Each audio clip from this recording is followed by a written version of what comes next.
প্রিয় শিক্ষার্থী বন্ধুরা, আশা করি ভালো আছো, নিরাপদে আছো। বন্ধুরা, আমন্ত্রণ জানাচ্ছি আজকের ক্লাসে। আজকে আমি একাদশ শ্রেণীর পরিণতি সুশাসন প্রথম পত্রে পঞ্চম অধ্যায় নিয়ে আলোচনা করব।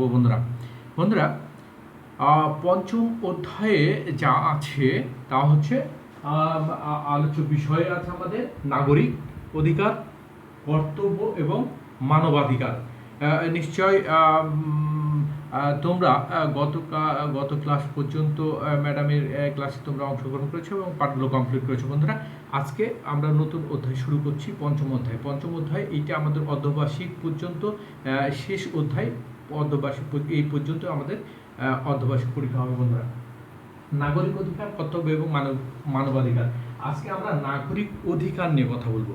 আজকে আমাদের পুরো অধ্যায়ের নাম হচ্ছে নাগরিক অধিকার, কর্তব্য এবং মানবাধিকার। আমরা নাগরিক অধিকার নিয়ে কথা বলবো। বন্ধুরা, নিশ্চয় ইতিপূর্বে তোমরা নাগরিক কারা সে সম্বন্ধে আগে অবগত হয়েছ। আমাদের নাগরিক অধিকার জানতে হলে নাগরিককে জানতে হবে, এবং আমি আশা করি নাগরিক সম্বন্ধে তোমরা জেনে গেছো। তারপর একটু বলে দিই, নাগরিক হচ্ছে তারাই যারা রাষ্ট্রে স্থায়ীভাবে বসবাস করে। বন্ধুরা, তারা হচ্ছে নাগরিক। তাহলে এই নাগরিক অধিকার কি? আগে অধিকার কি এটা আমরা জেনে নিই। অধিকার হচ্ছে কতগুলো বিশেষ সুযোগ সুবিধা বা কল্যাণকর সুযোগ সুবিধা, যে সুযোগ সুবিধা দ্বারা একজন ব্যক্তি তার ব্যক্তিত্ব বিকাশ ঘটে থাকে একজন ব্যক্তির। তা এই সুযোগ সুবিধাগুলোকে বলবো অধিকার। তাহলে কি দাঁড়ালো বন্ধুরা, যে অধিকার বলছে কতগুলো বিশেষ সুযোগ সুবিধা যেগুলো না পেলে একজন ব্যক্তি তার ব্যক্তিত্ব বিকাশ ঘটাতে পারবে না। আর আমরা জানি আমাদের পরিণতি সুশাসন হচ্ছে নাগরিকতা বিষয়ক বিজ্ঞান। এটা আমরা শিখেছি এবং সাথে সাথে শিখেছি আমরা একই সাথে সমাজবদ্ধ জীব, এবং আমরা একই সাথে রাজনৈতিক জীব, এটাও শিখেছি। তাহলে সমাজবদ্ধ জীব হিসাবে আমরা সমাজেই বড় হয়েছি, সমাজে জন্মগ্রহণ করেছি। সুতরাং সমাজে যে জন্মগ্রহণ করে আমরা বেড়ে উঠলাম, এই বেড়ে ওঠার পিছনে কতগুলো সাপোর্ট কাজ করেছে। সে সাপোর্টগুলোই হচ্ছে আমাদের বিশেষ সুযোগ সুবিধা। বন্ধুরা, আমরা এইভাবে বলতে পারি, আমরা সমাজ থেকে যে সকল সুযোগ সুবিধা পেয়ে থাকি, যে সকল সম্মান মর্যাদা পেয়ে থাকি, তাই হচ্ছে নাগরিক অধিকার। বন্ধুরা, নিশ্চয়ই আমি পরিষ্কার করতে পারছি এই অধিকারগুলো কেমন হতে পারে।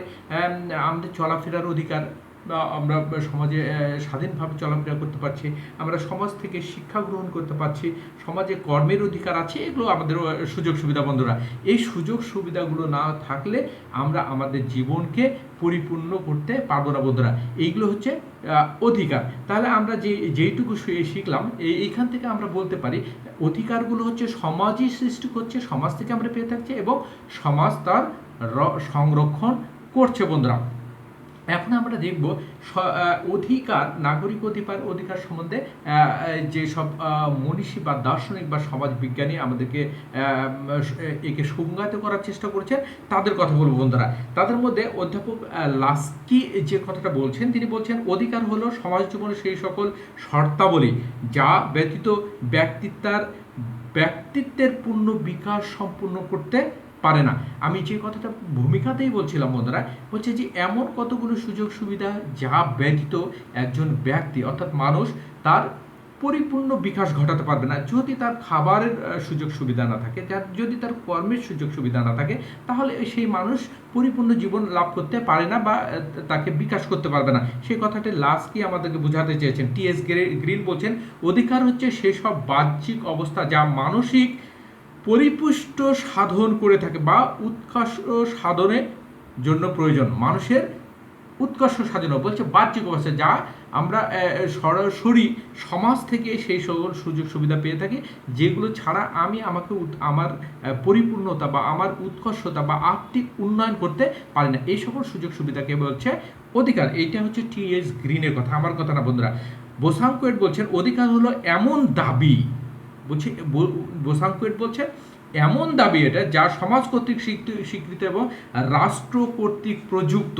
অর্থাৎ সমাজ যেটাকে স্বীকার করে নিয়েছে এবং রাষ্ট্র তাকে প্রযুক্ত মানে বাস্তবায়ন করছে, এমন দাবি দেওয়া হচ্ছে, এমন দাবি দেওয়া যে দাবি দেওয়াগুলো সমাজ কর্তৃক স্বীকৃত, সমাজ স্বীকার করছে এবং রাষ্ট্র যেগুলোকে স্বীকৃতি দিচ্ছে, প্রযুক্ত করছে, অর্থাৎ বাস্তবায়ন করছে, এইরকম দাবি দাওয়াকে অধিকার বলছে। তাহলে কি দাঁড়ালো বললাম বন্ধুরা, অধিকার বলতে আমরা এমন কতগুলো সুযোগ সুবিধার কথা বললাম, যে সুযোগ সুবিধা হচ্ছে কল্যাণকর সুযোগ সুবিধা, যেটা নাগরিকের কল্যাণ করবে, মানুষের জন্য করবে, সমাজের জন্য কল্যাণ করবে, এমন সুযোগ সুবিধা, যে সুযোগ সুবিধা ছাড়া মানুষ তার ব্যক্তিত্ব বিকাশ করতে পারবে না, মানুষ তার নিজেকে মেলে ধরতে পারবে না, এমন সুযোগ সুবিধাকে বলছি অধিকার। নিশ্চয়ই আমি অধিকার বিষয়টি তোমাদের কাছে পরিষ্কার করতে পেরেছি বন্ধুরা।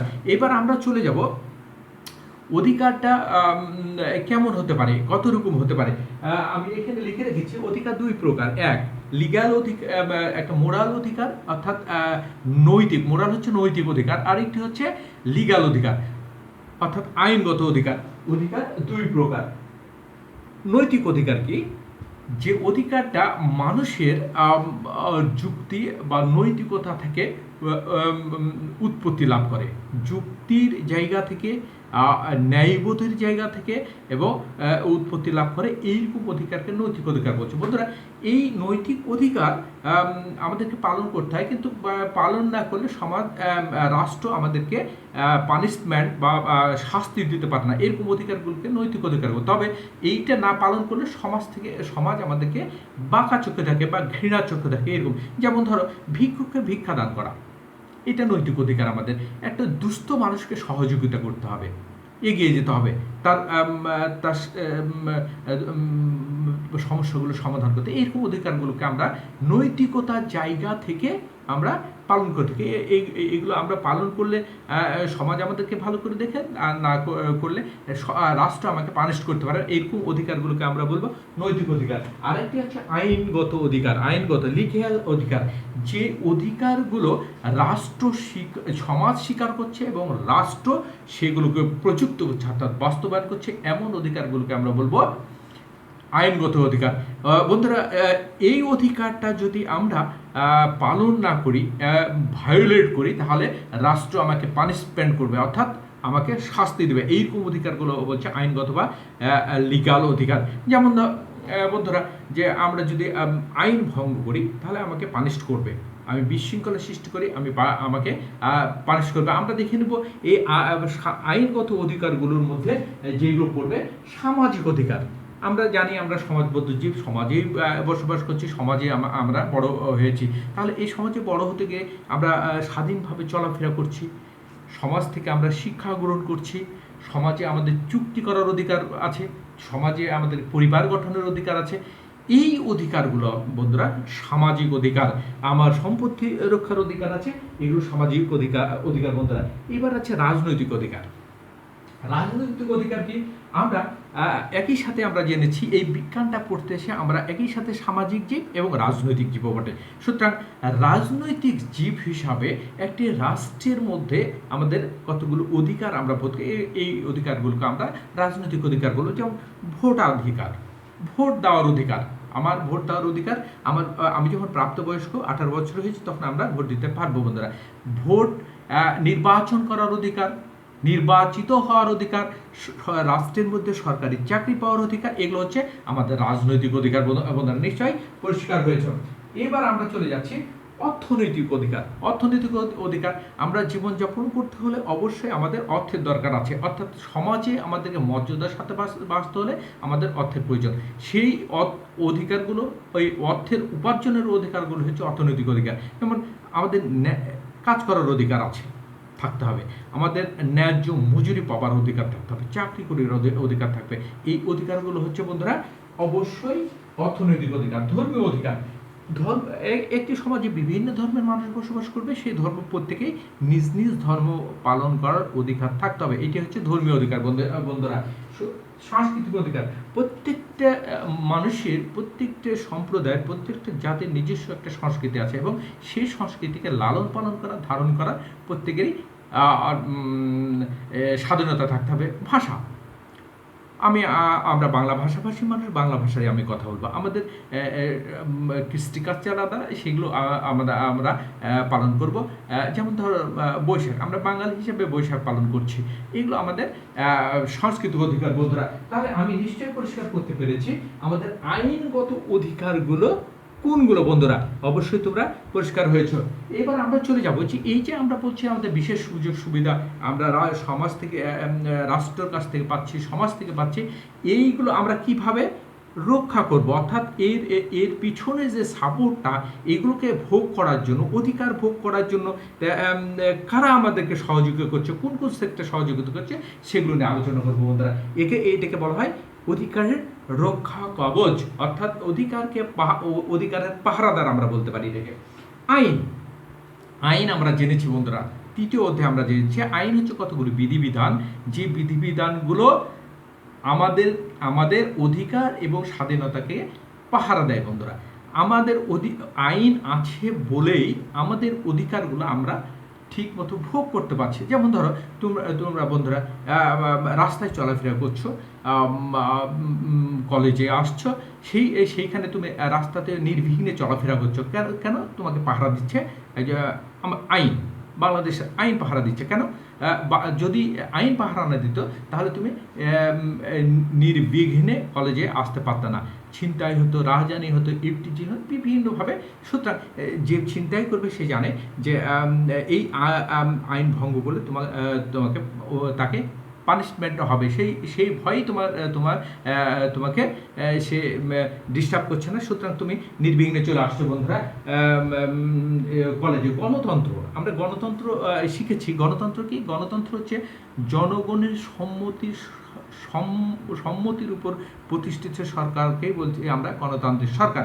সুতরাং গণতান্ত্রিক সরকারের মূল কথা হচ্ছে জনগণই সকল ক্ষমতার উৎস, অর্থাৎ অধিকারগুলো তোমার কাছে যেতে হলে, তুমি 100% উপভোগ করতে হলে অবশ্যই শাসন ব্যবস্থাটা, শাসন কাঠামোটা হতে হবে গণতান্ত্রিক। নইলে অধিকারগুলো গণতন্ত্রের বাইরে যে সরকারগুলো আছে সেগুলো জনগণের অধিকারকে হরণ করে নেয়। সুতরাং একমাত্র শাসন ব্যবস্থা, যে শাসন ব্যবস্থা তোমার কাছে গণতন্ত্র, তোমার কাছে অধিকারগুলো পৌঁছে দিতে পারে। এরপর হচ্ছে সংবিধান। সংবিধান আমরা জানি যে সংবিধান হচ্ছে দেশের সর্বোচ্চ আইন, যে আইনে অধিকারগুলোকে সন্নিবেশিত করতে হবে। অর্থাৎ জনগণের যে অধিকার, রাইটস, সেই রাইটসগুলো অবশ্যই সাংবিধানিকভাবে সংরক্ষণ করতে হবে, যেন এইটা সরকার বা অন্য কোনো কর্তৃপক্ষ ভায়োলেট করতে পারে না। যদি ভায়োলেট করে তাহলে তুমি অবশ্যই আইনের আশ্রয় নিতে পারবা, আদালতে যেতে পারবা। সুতরাং এইটাকে রক্ষা করতে হলে, অধিকারগুলোকে রক্ষা করতে হলে অবশ্যই সংবিধান থাকতে হবে, আইন থাকতে হবে এবং শাসন ব্যবস্থাটা গণতান্ত্রিক হতে হবে। আইনের অনুশাসন মানে আইনের চোখে সবাই সমান। আইন অনুশাসন, আমার জন্য যে আইনটা প্রযোজ্য হবে, একজন উচ্চ পদস্থ বা রাষ্ট্রপতির জন্য সেই আইনটা, বা প্রাইম মিনিস্টারের জন্য সেই আইনটা প্রযোজ্য হবে। যদি এইটা হয় তাহলে বুঝতে হবে সেখানে আইনের শাসন আছে। আইনের শাসন না থাকলে সেখানে অধিকার থাকতে পারে না। তারপরে আমরা চলে যাচ্ছি ক্ষমতা স্বতন্ত্রীকরণ। ক্ষমতা স্বতন্ত্রীকরণ অর্থ হচ্ছে, আমরা জানি একটি সরকার তিনটা অংশ থাকে, একটা সরকারের তিনটা অংশ, আইন, শাসন এবং বিচার বিভাগ। এই তিনটে বিভাগ নিয়ে একটি সরকার গঠিত। সুতরাং এই তিনটি স্বতন্ত্র মানে ভাগ করে দাও, তিনটির আলাদা আলাদা ক্ষমতা আছে, আলাদা আলাদা কাজ। সুতরাং প্রত্যেকটি বিভাগ যখন আলাদা আলাদা করে কাজ করবে তখন এটা ক্ষমতা স্বতন্ত্রীকরণ বলছে। বন্ধুরা আমি আগের এটা হচ্ছে আইনের শাসন কে বলছিলাম যে আইনের শাসনকে প্রতিষ্ঠা করতে হলে অবশ্যই ক্ষমতা স্বতন্ত্রীকরণ, অর্থাৎ ক্ষমতাটা ভাগ করে দাও। বিচার বিভাগ তার নিজের স্টাইলে কাজ করবে, আইন অনুযায়ী বিচার করবে। শাসন বিভাগ নিজস্ব গতিতে চলবে, আইন বিভাগ আইন তৈরি করবে। এইরকম যদি থাকে তাহলে বুঝতে হবে যে সেখানে অধিকারগুলো রক্ষা পাবে। এরপরে আছে বিচার বিভাগের স্বাধীনতা, যে কথাটা উপরেই বলছিলাম বন্ধুরা, যে ক্ষমতা স্বতন্ত্রীকরণের মাধ্যমে বিচার বিভাগ তার বিচারিক কাজ যদি নিজস্ব স্টাইলে করে থাকে, স্বাধীনভাবে করে থাকে, তাহলে আমরা ওইখানে অধিকারগুলো, আমাদের নাগরিক অধিকারগুলো সুরক্ষিত থাকবে। আমরা জানি যে একটি গণতান্ত্রিক রাষ্ট্রের গণতন্ত্র আছে কিনা এইটার জন্য আমরা সারা দেশকে খুঁজে বেড়াবো না, সারা অধিদপ্তর খুঁজবো না, শুধু বিচার ব্যবস্থাটা ঠিকঠাক আছে কিনা সেইটি দেখলেই আমরা বুঝতে পারবো যে সেইখানে নাগরিক অধিকারগুলো সুরক্ষিত আছে কিনা বা আইনের শাসন আছে কিনা। তাহলে আমরা বুঝতে পারলাম ক্ষমতা স্বতন্ত্রীকরণ মানে ক্ষমতাটাকে ভাগ করে দেওয়া। বিচার বিভাগ সাধারণ ওই ওই যে ক্ষমতা স্বতন্ত্র তিনটে বিভাগ আছে, এই বিভাগের মধ্যে বিচার বিভাগ, আইন বিভাগ, শাসন বিভাগ তাদের নিজস্ব ক্ষমতা নিজস্ব বাউন্ডারির মধ্যে কাজ করলে বুঝতে হবে যে এখানে বিচার বিভাগের স্বাধীনতা রয়েছে। দায়িত্বশীল সরকার, দায়িত্বশীল সরকার মানে হচ্ছে যে সরকার তার কাজের জন্য জবাবদিহি করতে বাধ্য। অর্থাৎ আমরা বলছি গণতান্ত্রিক রাষ্ট্র, এখানে জনগণ সকল ক্ষমতার উৎস। আমরা জনগণেরা আমরা দায়িত্ব দিয়েছি, আমরা ক্ষমতা দিইনি। আমাদেরকে দেখাশোনা করার জন্য, আমাদেরকে আমাদের সেবা দেওয়ার জন্য, আমাদেরকে সুষ্ঠু মতো আমরা যেন নিজেকে বিকশিত করতে পারি অধিকারগুলো গ্রহণ করে, সেই দায়িত্ব দিয়েছি আমরা গণতান্ত্রিক সরকার কোনো একটা প্রতিষ্ঠানকে। সেই দায়িত্ব সেই দায়িত্বশীল সরকার বলছে সেই দায়িত্বটা কে দিয়েছে? জনগণ, আমরা দিয়েছি। সুতরাং সেই দায়িত্বের জন্য তাকে জবাবদিহি করতে হবে। কার কাছে? জনগণের কাছে। সে ডিরেক্টলি হোক আর ইনডিরেক্টলি হয়, এইটা যে দায়িত্বটা আমরা দিচ্ছি সেই দায়িত্বের জন্য অবশ্যই তাকে জনগণের কাছে জবাবদিহি করতে হবে। যদি এই জবাবদিহিতা থাকে তাহলে আমাদের অধিকারগুলো রক্ষা পাবে। নচেত যদি তার জবাবদিহি করতে বাধ্য না হয় তাহলে আমাদের অবশ্যই অধিকারগুলো ভুলণ্ঠিত হবে, নষ্ট হবে, আমরা উপভোগ করতে পারবো না। বন্ধুরা, ক্ষমতা বিকেন্দ্রীকরণ, গণতান্ত্রিক সরকারের অন্যতম একটা শর্ত, যেখানে গণতন্ত্রকে সফল করতে হলে অবশ্যই ক্ষমতাকে ছড়িয়ে দিতে হবে। এত বড় একটি রাষ্ট্র, এতগুলো জনগোষ্ঠী, এগুলো এক জায়গা থেকে শাসন করা যায় না। আমরা এইটা শাসন কাঠামোতে পড়েছি, নিশ্চয় মনে আছে বন্ধুরা। সুতরাং ক্ষমতাটাকে ছড়িয়ে দিতে হবে, জনগণের দোরগোড়ায় নিয়ে যেতে হবে।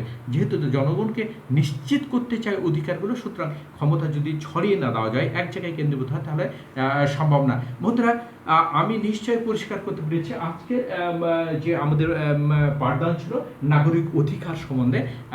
তাহলে নাগরিক অধিকার আমরা জেনেছি, নাগরিক অধিকার কি, নাগরিক অধিকার কত প্রকার এবং এই অধিকারগুলোকে কিভাবে সংরক্ষণ করা যায়। বন্ধুরা, আজকে এ পর্যন্ত, দেখা হবে সামনের ক্লাসে। ওই ক্লাসের আমন্ত্রণ জানিয়ে এখানে শেষ করেছি। শুভ বিদায়।